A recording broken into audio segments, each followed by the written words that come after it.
Richard Matheson waa milyaneer British ah waana aasaasihii shirkadda Money Supermarket isla markaana ah 54 jir ganacsiga meel fiican ka gaaray ayaa ogaaday sanado badan kadib in aanu dhalin carruurtii loo hayay. Richard oo arinta ku dhalisay ogaashiyaheedii kadib markii uu dhakhtarkiisa u sheegay in uu qabo xanuunka cystic fibrosis una sheegay in dhammaan ragga qaba xanuunkan ay yihiin kuwa madhalaysa oo ay adag tahay in ay aaba noqdaan. maalqabeenka ayaa markii uu ogaaday in aanu waxba dhali karin waxa uu su'aalo weydiiyay xaaskiisii hore ee Kate taas oo ay kala tageen 2007 kadib 20 sano oo ay qoys ahaayeen.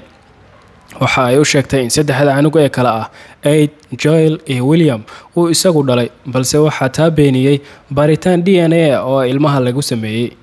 kadib Matheson ayaa maxkamad la tiigsaday Kate waxaana bishii November sanadkii tagay ay ogolaatay inay bixiso magdhow dhan 320,000. maalqabeenka ayaa ka dalbaday xaaskiisii hore inay u magacaawdo ilmaha aabahood maadaama uusan isagu dhalin, laakiin Kate ayaa ku gacan saartay in ay magacaawdo qofka ilmaha ka dhalay. Matheson ayaa rumaysay in carruurta ay mustaqbalka ogaan doonaan ninka dhalay, taasina ay u sahli doonto inuu isaguna ogaado. wargeyska Daily Mail ayaa sheegay in Matheson uu rumaysan yahay in ilmaha aabahood uu noqon karo in ay sagaashameeyadii Kate ka wada shaqayn jireen bangiga Barclays isla markaana uu xiriir kala dhaxeeyay. daawade waad ku mahadsan tahay daawashada muuqaalka. haddii aad ku cusub tahay channelka fadlan nagu soo biir oo subscribe saar si ay kuu soo gaaraan muuqaalada xiga ee aan soo gelin doono.